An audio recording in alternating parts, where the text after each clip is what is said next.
everyone, my name is Holden Hardman. Thank you so much for joining me again for another video. I am so sorry it took so long for the second part of this to come out. We were in the middle of moving.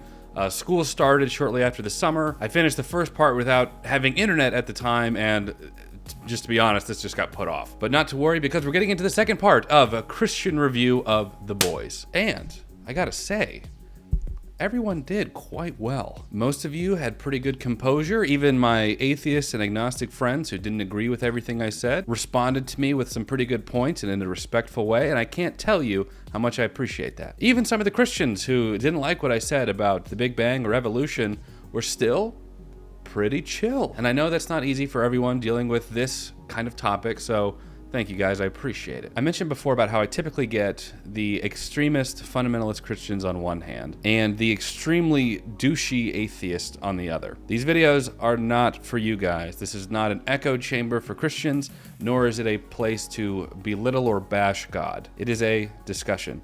You know, it's funny, I had several atheists commented to me and emailed me claiming that I was an undercover apologist trying to convert unsuspecting agnostics. But I also got comments and emails from Christians claiming that I was a wolf in sheep's clothing, doing my best to lead people astray from God. Am I trying to save people, or am I trying to lead them away from the Lord? Find out next time on Dragon Ball Z. Now, I believe in God, but I always try to give a reason why I believe the things that I do. At the end of the day, I want truth, whether that affirms or denies the existence of God. A lot of Christians aren't that way. A lot of atheists aren't that way. But that's why I hope that you're all here so that we can just chill out and talk about these things. Is it just water in here? Or is it wine?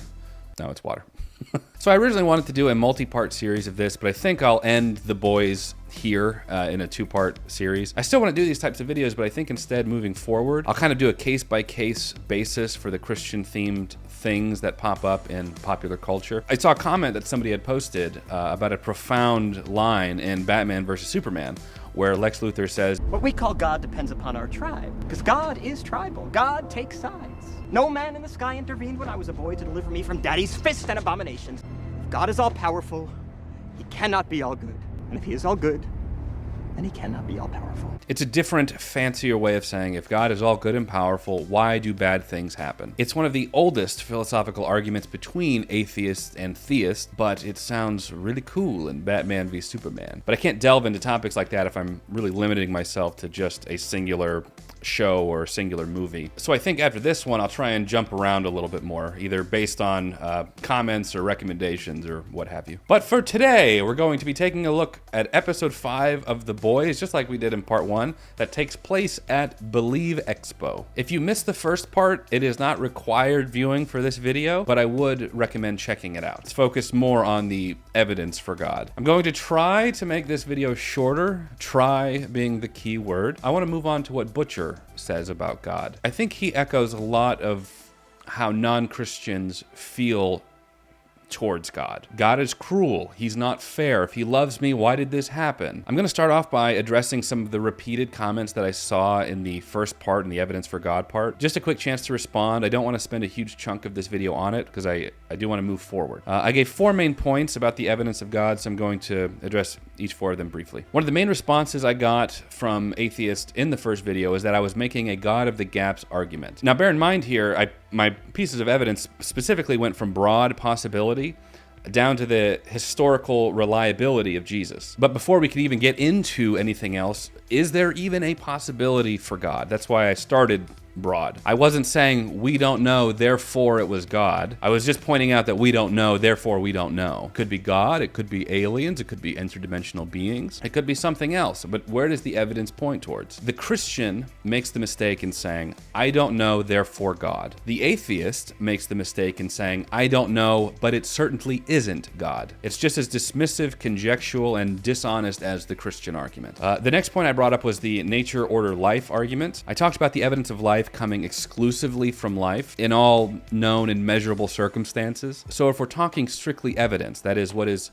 observable and what is repeatable, to make a conclusion that life only ever comes from life has more scientific weight to it than life came from non-life. One of those scenarios is the case 100% of the time, repeatable and observable.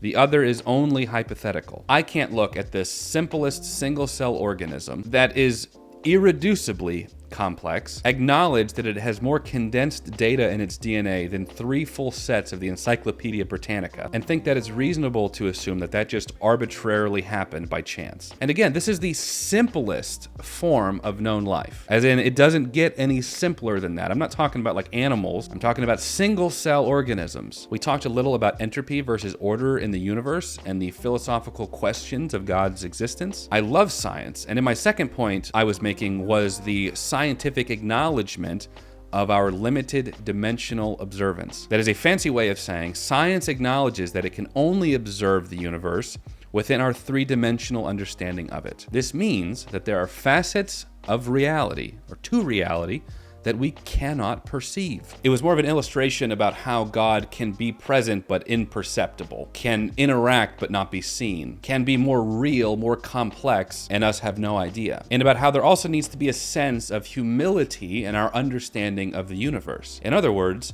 we know that we cannot know everything. It is also why God will never be disproven scientifically. Science exists to answer the question, how? I hear a lot of atheists say they live their life by science. I need scientific proof. Science is the most important thing, and I understand where that comes from. That's great, but I would love to see a scientific marriage. I cannot reduce my marriage to just biochemical reactions in my brain. I need to mate. Let us lie together. You must bear me offspring. I am hungry. No. In my experience, there's personhood, there's free will, there's the ability for me to go against my biological impulses, there's forgiveness, there's compromise, there's sacrifice, there's commitment. My biological impulses might have me mate with any woman that walks down the street. That's my male biology, the way that I can assure my bloodline continues on. But instead, I defy that. I say, no, I'm committed to you for the rest of my life. But not only that, but I will place your needs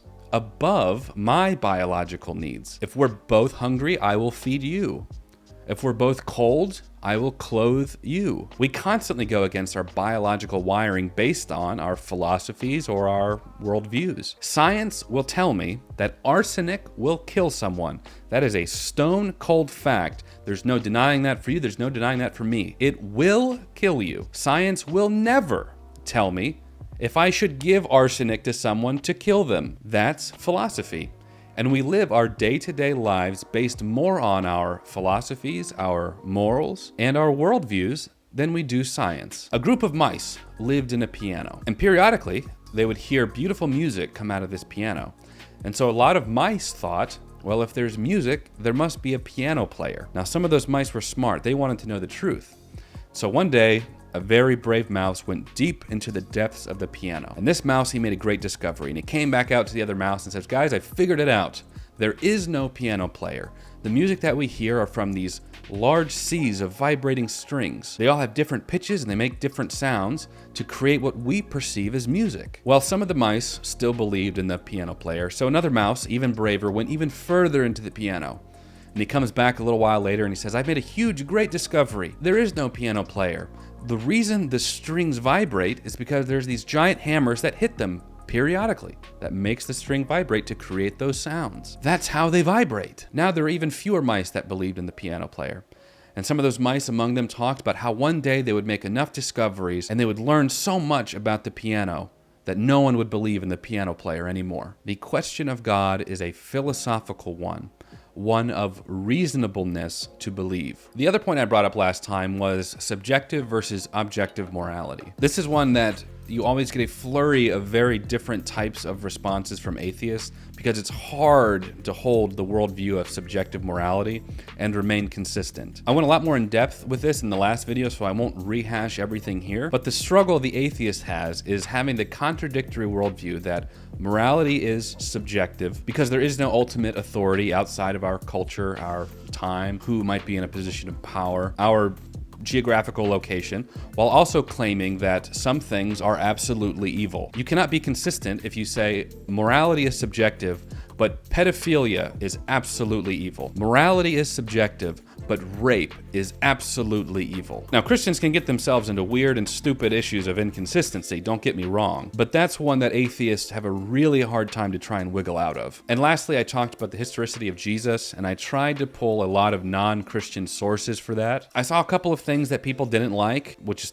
totally fine, but I really tried to be fair about how I went about it, and hopefully that was reflected. So check that out if you get the chance. Anyway, so that should mostly recap the last one. This video is already longer than I would have liked. Okay, but let's talk about Butcher's rant here, because I think it echoes a lot of how atheists, agnostics, and former Christians feel towards God. And the thing is that I'm sympathetic to it. Like, I understand it. But let's let Butcher tell us in his own words. And heads up, I'm not going to be censoring any of this, so just trigger warning for some of the more sensitive Christians, I guess, that might be watching. We all good? All right, let's go. I'm saying, if there is some geezer out there with a big white beard, he's a world heavyweight cunt.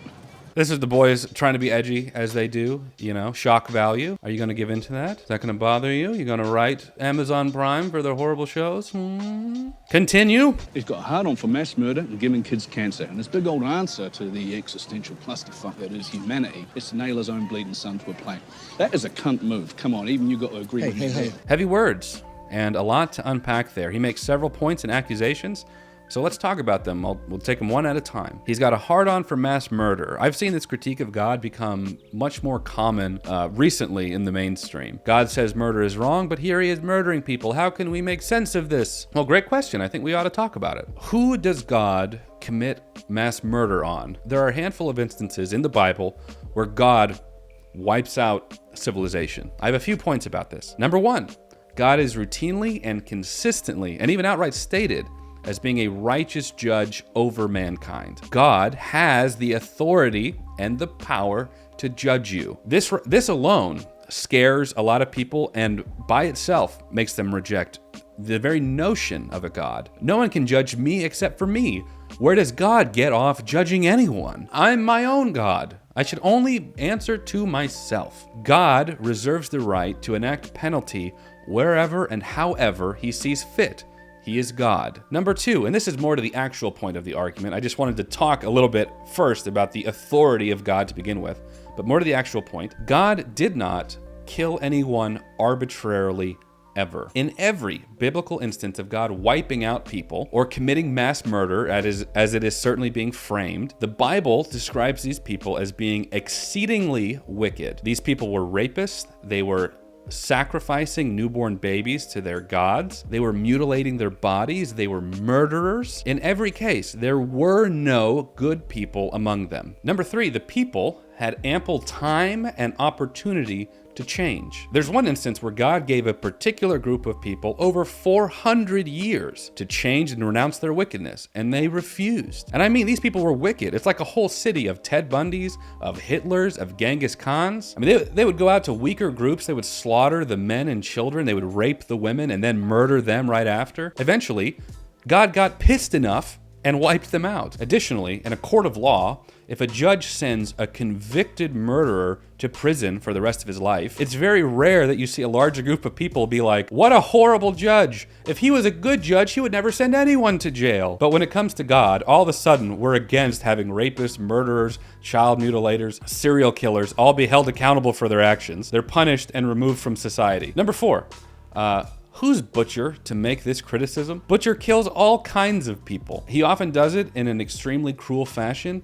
He's prejudiced in that he feels that any and all soups, regardless of their personal character, need to be killed, at least at this point in the show. Given the circumstance of God's authority, his righteousness, and how he is too just to just let evil go on unchecked perpetually, and Butcher who will just murder anyone that gets in his way, regardless of who they are, this is about as empty a complaint as someone like Butcher could have against God. But next, giving kids cancer, the old atheist checkmate. If God is all-powerful and all good, why would he give kids cancer? Great question, but first, let us consider the alternate worldview, the godless worldview. If there is no God, and you truly are just a compilation of different types of chemicals and biological impulses whose primary motivation is just to survive and reproduce, then kids with cancer is just an unfortunate but statistically certain part of life. They got a bad hand, but ultimately it doesn't really matter. If they die, I might feel bad considering I'm just a part of their species, so I have a natural sympathy for that, but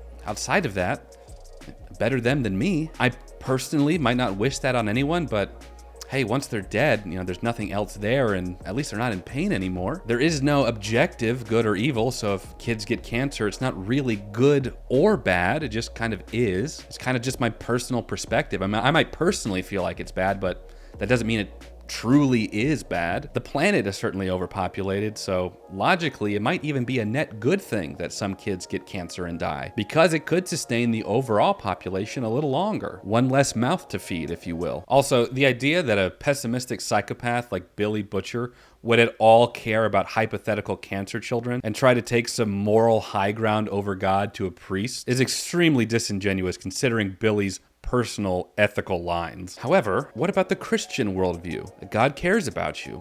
You are created with purpose. Your life is not meaningless. What you do matters. So why does God give kids cancer? Well, the answer is simple.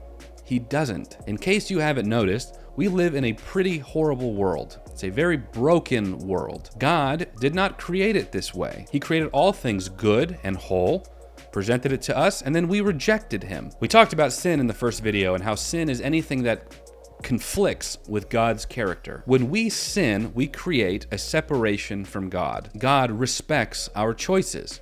If we tell God to go piss off, we don't want anything to do with him, he will respect that. And many people do that. But if God is the embodiment of all things good, of all things righteous, of all things just, and he respects our free will and our choices to piss off when we tell him to, get lost, what do you think fills that void? Chaos, breakdown, and evil. Evil is not created. It is an absence of God. God creates everything perfectly, no mistakes, no cancer, and sin, a natural separation, breaks down that creation. People ask, why did God create the world this way? And the answer is that he didn't. You don't go to a junkyard, see a sea of broken down cars and say, why would the mechanics make them this way? The question of cancer or any pervasive evil is sin, the separation from God. But in light of all the unjust evil that comes from God respecting people's choices, he gives his followers specific instructions on how to deal with these things. Christians ought to be on the forefront of taking care of these families, of these children, and in many cases they are. St. Jude's Children's Hospital, for example, while not currently identifying with any particular religious organization, I mean, who could blame them, was founded by a Catholic whose patron saint was St. Jude. This was a Christian man who founded St. Jude's Children's Hospital. In my country, with a corrupt healthcare industry that profits, this is fact, profits off of dying children, St. Jude operates exclusively on donations. So none of their patients receive bills, so they can all focus on being together, on healing, on trying to overcome these things. This should be the rule, not the exception. But American Christianity has turned Christianity into this political, unrecognizable shell of what it's supposed to be. And it's embarrassing. That's why I would never, ever tell anyone to put their faith in the institution of Christianity, ever, but rather go to the Gospels, the New Testament, and look at Christ. In other words, I love God, I love Jesus, but man, his fan base kind of sucks. Children, or anyone getting cancer, is the byproduct of an evil and fallen world. A world that has told God to get lost, we don't want you, we want to live our lives the way we see fit, we don't want to be told what to do, we don't want to be accountable for our actions, and shame on you for trying to hold us accountable for anything that we do. In light of these great evils, Jesus has told his followers, go out, bring joy, bring hope, bring love, reduce burdens, help fund research, and make the world a better place for all, not just Christians, for everyone. The world is unjust, unfair, and not right. God is just, fair, and righteous. Don't confuse the two. And this big old answer to the existential clusterfuck that is humanity is to nail his own bleeding son to a plank. That is a cunt move. Now, that's just bad theology. You might have heard before that the wages of sin is death. From a biblical perspective, death is ultimately the final separation from God. God calls us all to life. Jesus is the way, the truth, and the life. God so loved the world that he gave, freely gave, his only begotten Son, that whoever believes in him, trusts in him, puts their faith in him shall not perish, shall not die, shall not be separated from God, but instead have eternal or everlasting life. God is not the God of the dead, he is the God of the living. The consequence of rejecting God is separation from God. If you have lived a life of telling God to piss off, we don't want you, I don't even like you, I don't want you around, why would you want him to pull you against your will back to him? Jesus was necessary to pay the price for our cosmic negligence. God cannot and will not allow evil to go unchecked and unpunished forever. When we sin and we tell God to piss off, he is well within his right to grant us that request. But God is also merciful. He does not want you to run away. He wants you home. Jesus told the story of the prodigal son, the son who was given an inheritance by his father. He left, he drank, he partied, he spent all his money on hookers and strippers, and he blew all that money his dad gave him. The son, it kind of sucks. He comes back to his father. He's ashamed. He's embarrassed of what he's done with that inheritance that his father gave him and all the horrible mistakes he made. And when he came back, he expected his father to be super pissed at him, to disown him, but his father welcomed him back with his arms wide open, even making the finest meals that he could, saying, "Let us rejoice, my son is home." Jesus' death is the result of God being too just to allow evil to perpetually exist, but being too merciful and loving to cast you out because you've done wrong. There must be death. There must be separation, and death there was in Jesus Christ. Because of his sinless life, he was able to pay the penalty. So his big old answer was to nail his son to a plank? Well, not exactly. And then after the tirade of Butcher's righteous judgments against God, hypocritically judging God for being a mass murderer, inconsistently believing that all life is disposable, while claiming to give a damn about hypothetical cancer children, and then ignorantly misrepresenting the purpose of Jesus' sacrifice, his solution is... We should lob a fucking nuke at him, get it over and done with. You know what I'm saying? That's it, everyone. I know these videos can rub some people the wrong way. They can make both Christians and atheists defensive, and I know that we all have strong opinions on these things, but I hope this will give some good topics and good conversation starters down in the comments below. Even if I don't get the chance to reply to everyone, because if it's just like paragraph after paragraph after paragraph of some responses that I get in videos like this, I can't just spend all of my day replying to each and every single paragraph of each and every single one. But not to worry, I am lurking and I am checking them out. And I'm not sure what the next Christian topic discussion will be for the next video like this, but leave me a comment, even if it's just for that, letting me know some things you'd like to hear me talk about when it comes to Christianity and pop culture, and I'll check them out. That's it, everyone. I appreciate you watching. I'll catch you in the next video. Take care, guys.